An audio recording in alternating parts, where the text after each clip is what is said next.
Tilehurst End podcast by Reading fans for Reading fans. Hello and welcome to the Tilehurst End podcast extra in association with the Working in Paper for today, February the 8th. My name is Olly Allen, your host for today's show as ever, and I'm joined once again by the Working in Paper's Tom Crocker. Tom, hi, how are you?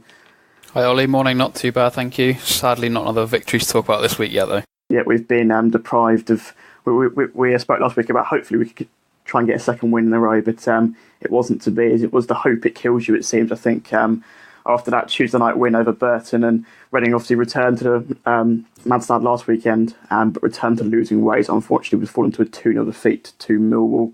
The goals came in a 3-minute spell in the second half, which sort of killed the game off there, and then Leandro Bacuna deflecting Marlon Romero's cross into his own net before Lee Gregory doubled the lead. But for me, for this one, Tom, it wasn't just a result. I think this was, by all accounts, probably one of Reading's worst performances of the season, and they have been pretty bad at home this season, haven't they? Yeah, there's been a few poor ones. They picked up in that Brentford game and played a lot better, but it was sort of back to the same old, really, against Millwall. It was just never really liked scoring. I think they didn't have a shot in the whole of the first half. Mo Barrow was looking quite good down the left, but all his crosses weren't coming to anything, and then, as we've seen so often, as soon as Millwall score, it's head to drop, and everyone sort of knows what's coming, really. There's still 20 minutes to go then, but you didn't really sense they would get back into it, especially because it went 2-0 straight away, and Reading had a shot on target finally in stoppage time. I think that was the first one all game. So, yeah, it was back to the same old sort of story, really, and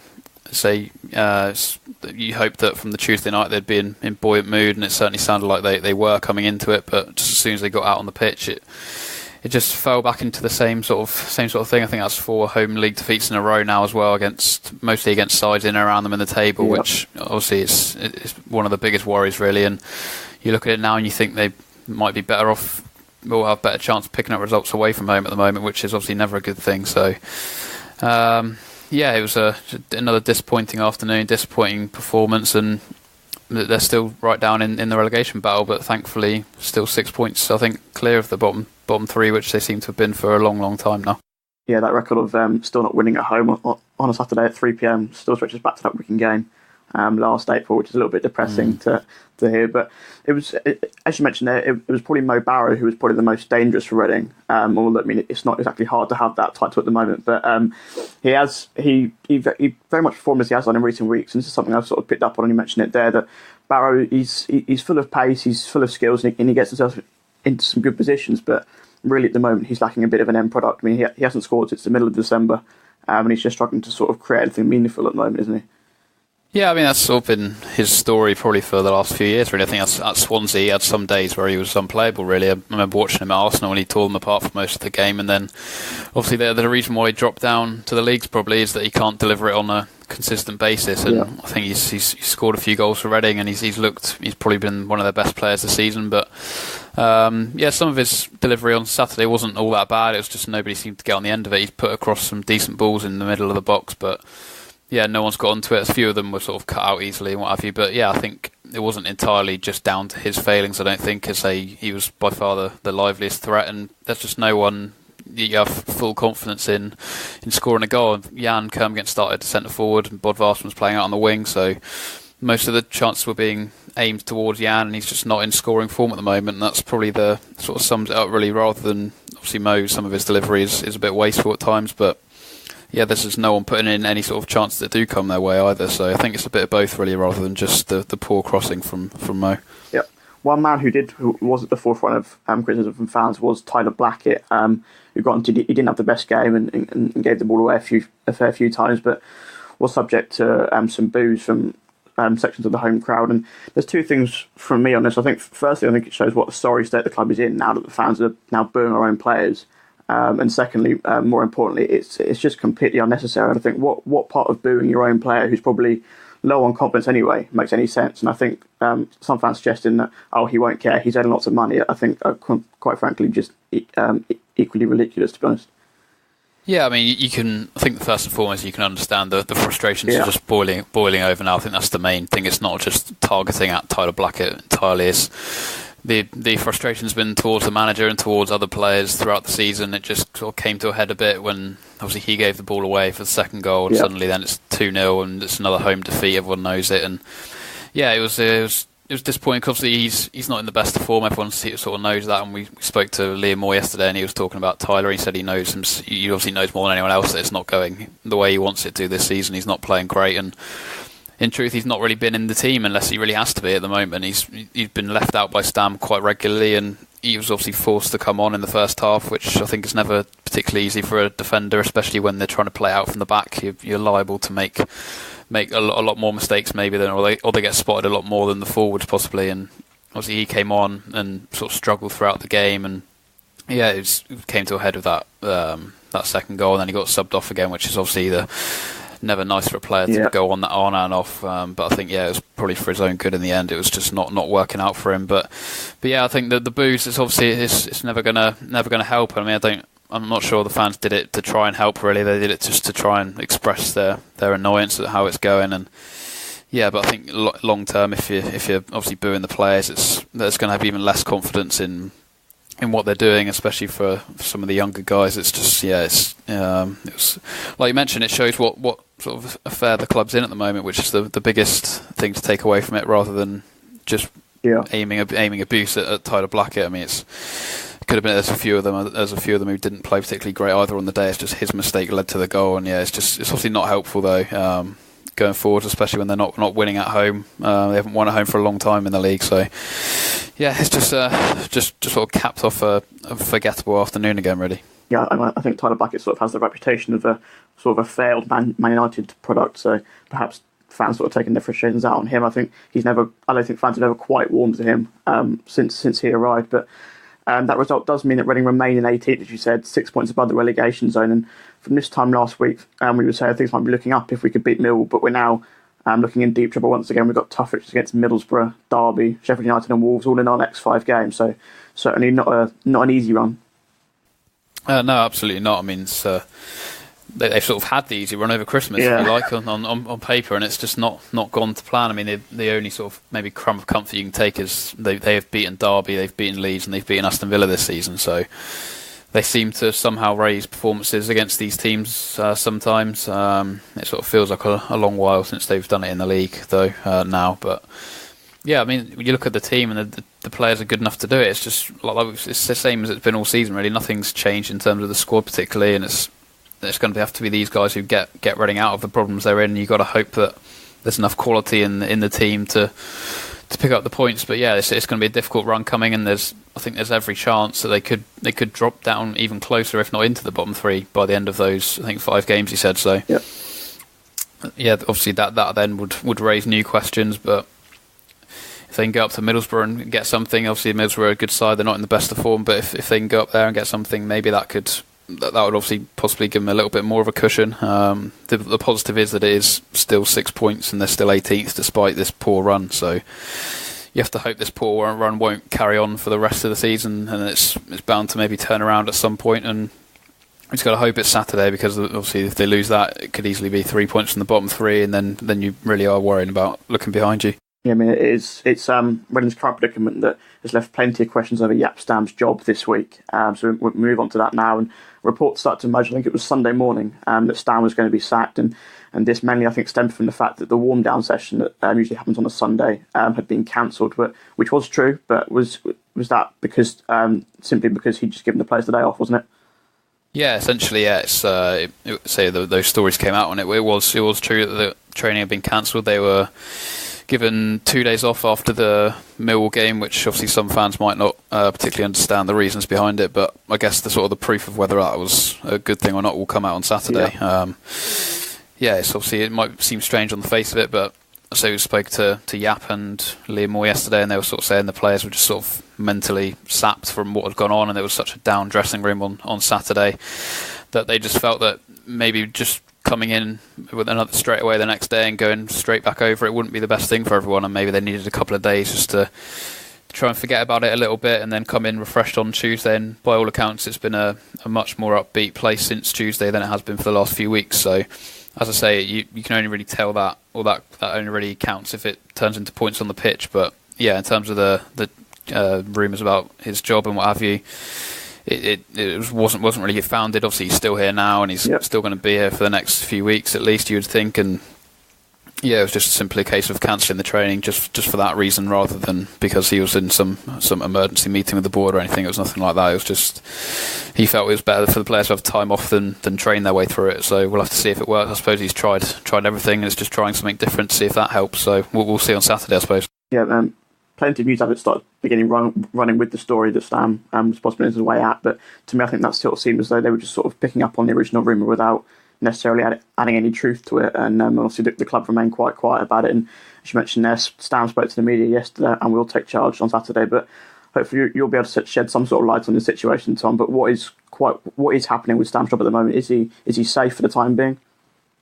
As far as it sounds, it's all the sounds are that there's no real change in it. Obviously the owners aren't particularly happy with the results, as nobody is, but he signed a new contract in the summer. Obviously, it came out this week as well that he turned down advances from Leeds to stay at Reading in the summer as well, which shows that the owners clearly backed him in the summer to kick on. And yeah, it's not working out, but it certainly doesn't seem like there's anything imminent. So the last couple of press conferences after the home games, he sounded particularly downbeat, and you have to sort of wonder how much more he could take really of it. But speaking to him yesterday, it's sort of a complete shift, and he sounded more than up for the challenge, and he was sort of taking more jibes at the fans and more jibes at the media, saying it's sort of trying to turn things around on them rather than maybe the team, to try and take some focus away from them. And yeah, he's certainly trying everything he can. He's certainly not going down without a fight, that's for sure. And yeah, we like I say, if they win on Saturday, then suddenly it looks a bit different again, and he's got no plans of walking away or anything. So unless they decide to fire him, which I sort of said before, I don't think they will do until they're maybe down in the bottom three. But I can't see anything really changing. He's sort of spoken with, he speaks to the owners fairly regularly, and that there's no sign of, like I said, there was no meeting or anything with them about his job that we know of, and it just seems like it's sort of business as usual, and just trying to work their way through it. And as we say, as rumours keep popping up, but like you say, none of them with too much. Obviously, none of them have turned into reality just yet in terms of his job. So we've just got to wait and see on that front. I'm sure more will crop up again if they lose again at the weekend. But yeah, it's sort of business as usual, and just hopefully they can start turning the results around. So I don't think he's going to be going anywhere anytime soon. Yeah, when I first saw the rumour, I was a little bit surprised, considering it had been less than a week since the club had backed Stam in the transfer market, obviously allowing him to bring in Tommy Elphick and Chris Martin on loan. So the time didn't sit quite right with me. I think personally, I felt that if he made it through January, then he'll probably make it to the end of the season. Obviously, there were the rumours in December that he might be going, but I felt that if he was given the whole of January, and obviously they backed him in the transfer market, that he'd probably survive. And do you think that's the case, or do you think that, obviously you mentioned there, if Reading do drop into the bottom three or drop points even more, do you think that does give the owners a choice to make? Yeah, I think that's the only way I can see it now. If it's looking like dire that they are going to go down, and they think we just need to do something now, try and get someone in to try and just change things for the last 4 or 5 games or something, then maybe they'll do it. But like you say, you'd imagine they would do it in or before January to give the new manager maybe to get a chance to bring a couple of his own players in. But something Jaap's been saying this week as well, that the owners are very wedded to this idea of his philosophy of football as well, and possession football. So if Jaap goes, they're going to still be wanting to play the same sort of football with or without Jaap. So then you question who are they going to bring in to do that, because lots of fans are saying that the problem is with the style of football and whether they just want to play a bit more direct and what have you. And they are trying to. You can see on the pitch that Jaap is trying to change it and mould the two together really, but I don't think it's simply going to be a case of if they get rid of Jaap, they're going to go in a completely different direction. They're going to try and find someone similar, but who would pick up better results quicker than Jaap. So I don't think it'll be a complete shift if they were to get rid of him. And like you say, now he's got through January, and they're still not in the bottom three yet. I think they're still seeing it as a case of sort of a transition now this season. That's what they're hoping for, that they can try and settle into mid-table and then build again over the summer. So unless something drastic happens, I can't see it changing just yet, unless obviously if they lose sort of 3 or 4 games, they get thrashed 3 or 4 games on the bounce, then you might look at it differently. But right now, unless something like that happens, I can't see them changing it. Yeah, you mentioned the link to the Leeds job as well. A couple of minutes ago, obviously Leeds sacked Thomas Christensen last weekend as well, but I think that rumour sort of just seems to be based on the fact that they were interested in Stam last summer, which is something that he addressed actually in the press conference yesterday. What did he have to say on that? Did he actually speak to Leeds last summer? He said he didn't speak to Leeds himself, but he says that he knows they were very interested in him over the summer. But it sounds like he thought about it and decided he wanted to stay at Reading. That was his words, that he decided to stay here, which implies that he was offered the chance to go there if he wanted to. So, I think he was offered it then. Decided to stay at Reading, and he also said that he was on the list again when it came up this week. So, I'm not sure if it went as far as it did over the summer. But yeah, they certainly are interested in him, and he opted to stay over the summer, and he's still got another year to go on his contract after this one. So if Leeds do want him, they're going to have to buy him out, and obviously they've got the new manager now. They'll be hoping they won't need to get anyone before that time. But yeah, so he certainly is of interest to Leeds, but he's decided to stay here. So that's sort of the news from him on that one. He certainly did. He didn't shy away from that fact anyway. Yeah, I mean, knowing Leeds' quick turnaround of managers, I certainly wouldn't be surprised if they had maybe 3 or 4 new managers by the time this time next year. Finally, then, also from the press conference, there's a quote that many fans picked up on as well, and they weren't quite happy with, that Stam said, "I don't pay any notice to fans." And are we taking that quite literally, or is that sort of Stam just sort of very, very frustrated with the whole situation at the moment?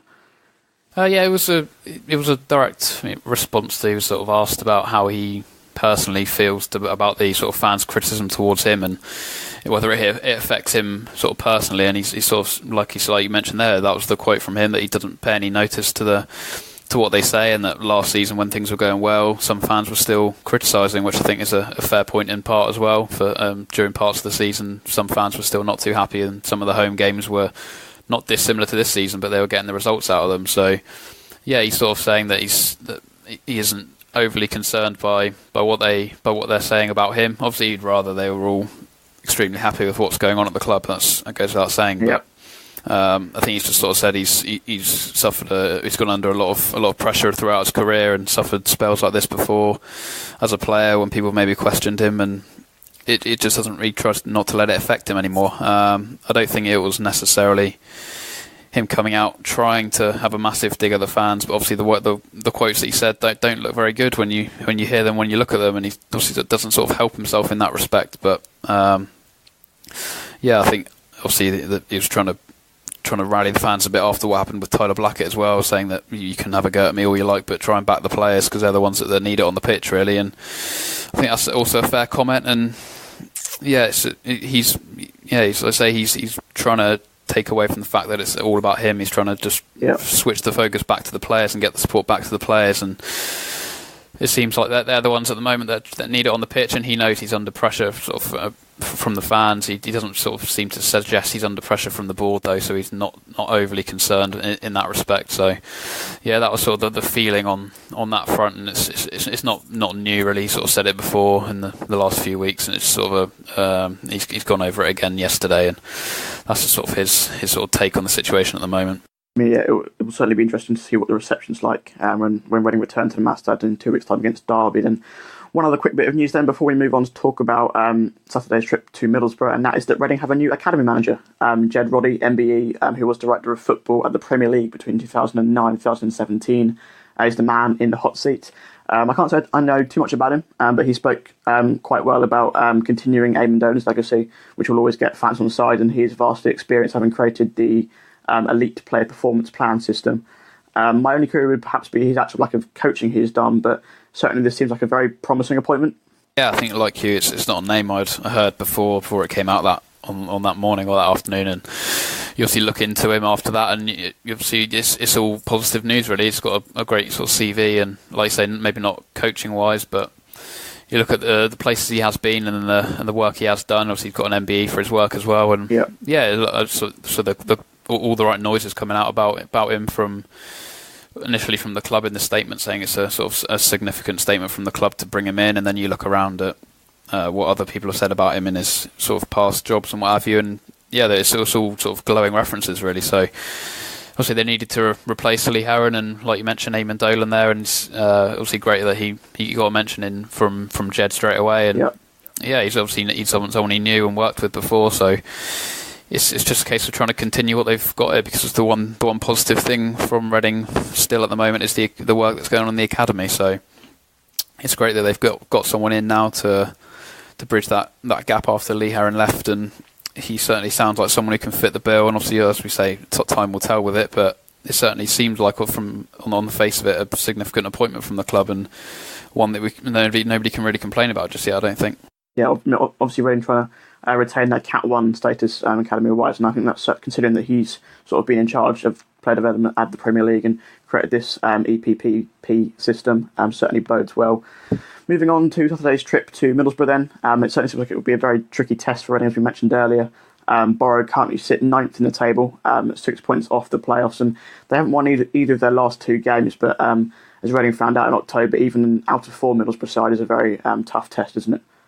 Yeah, so you look through the team, and it's essentially still the Premier League team from last season. Obviously, they got relegated, but they competed fairly well in the Premier League. They didn't take too many batterings up there, and it's pretty much the same team now. And say we saw it, like you mentioned, I was looking back at the game at the Madstad. It was a bit of a strange game, really. It was a first league start for Sam Smith on that day. Paul McShane played at right back, which thankfully we haven't seen since. And there was the game when Thiago Ilori came off when he clashed heads with Liam Moore as well. Yeah. So that was certainly a bit of a strange game. But yeah, they obviously brought Tony Pulis in, and they'll be looking to go straight back up to the Premier League. Still, they're not that far off the playoffs. They don't concede many goals, as you'd probably expect under a Tony Pulis side. But I think they haven't scored in 4 of their last 5 games either. So certainly everything's not perfect up there by any means. And yeah, they say that they're not scoring goals, and obviously the home fans will be looking at Reading and thinking that Middlesbrough have got to try and take the game to them a little bit. So it'll be interesting to see how it pans out. It's, like I say, it's going to be a tricky game though, and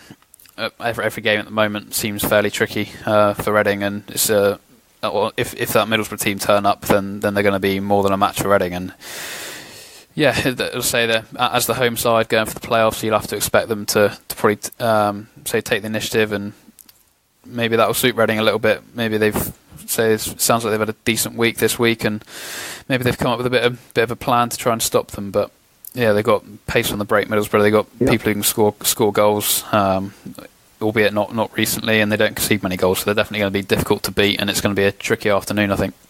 Yeah, Britt Sombalonga is the main danger man. Obviously, he's renowned for his exploits in this division, obviously with Nottingham Forest, and signed with Middlesbrough as well. He's got 12 goals this season, 2 of those, of course, coming at the Malacy Stadium, and they also signed the very, very highly rated Jack Harrison on loan from Man City in the final few days of the transfer window. So this is certainly a dangerous Borough side. As for Reading then, the Roars were dealt a big blow, obviously, last weekend with Tommy Elphick forced off in the 32nd minute with a knee injury. It has now been revealed, obviously, following a scan, that he'll be out for around 6 weeks, I think. And considering that he looked very promising in those 32 minutes, this is a huge disappointment for Reading, isn't it?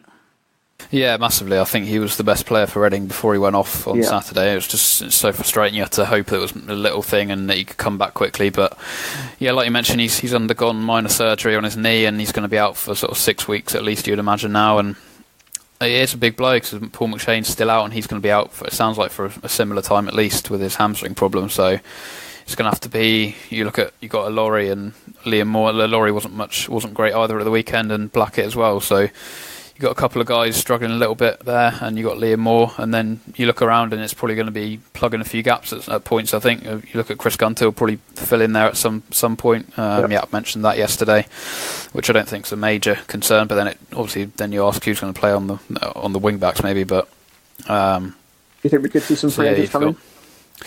He was asked, and he's always, ever since he's been at the club, we've asked him that question really, and he's always reluctant to do it, simply on the basis that if they're a free agent now, they're not going to be fit to play. So it's going to take a few weeks to get them up to speed. Obviously, they're looking around, and if there is anyone out there, then I think they'll go for it. But I can't see him doing it really. He seems quite reluctant to, and he said it's not a huge problem without Tommy Elphick and McShane. He thinks that they can get through it. I mentioned those three there, and Gunter, and then I think you look at Joey's played quite a bit at the back, and I think George Evans could probably fill in there as well. So it's obviously far from ideal, but you look at it, I think they've got the game on Saturday, and then I think they've got a 10-day break after that until the next game. So it's not like there's lots and lots of games coming up. They seem to sort of generally have a week between games at the moment, which is quite handy. And Yeah, you just got to hope that they can get through. I mean, they have, it's not like they've got no centre back, so it's not an urgent thing now. It's just that the ones they have got maybe aren't the most experienced at this level,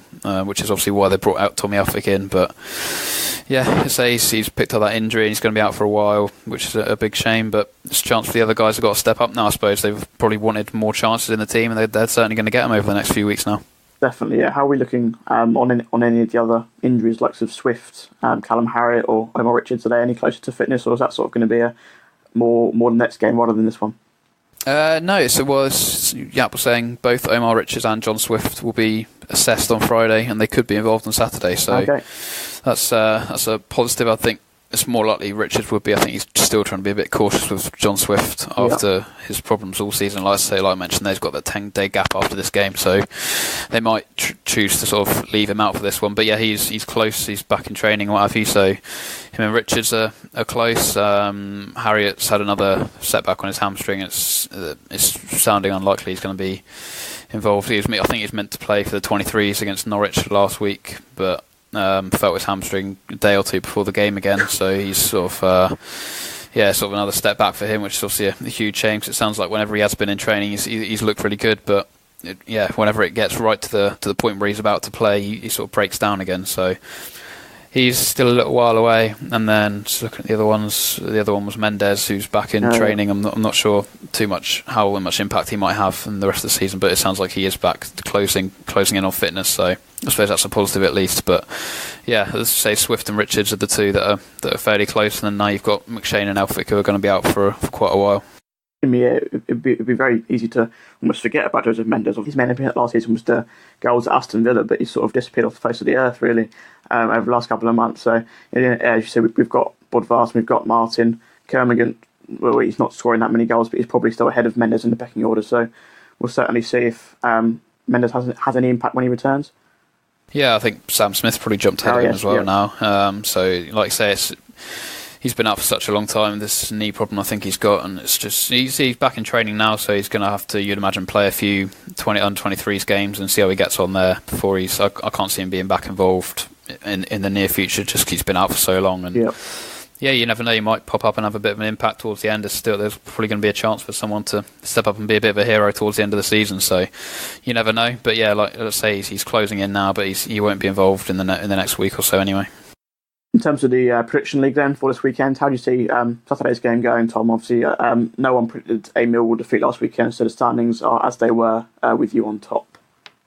Yeah, I think I'm going to have to go for a defeat, sadly. Obviously, as I say, they've got every chance if they perform as they can do, but I think I'm going to have to go for a 2-0 Middlesbrough win and just hope the sides below them lose as well.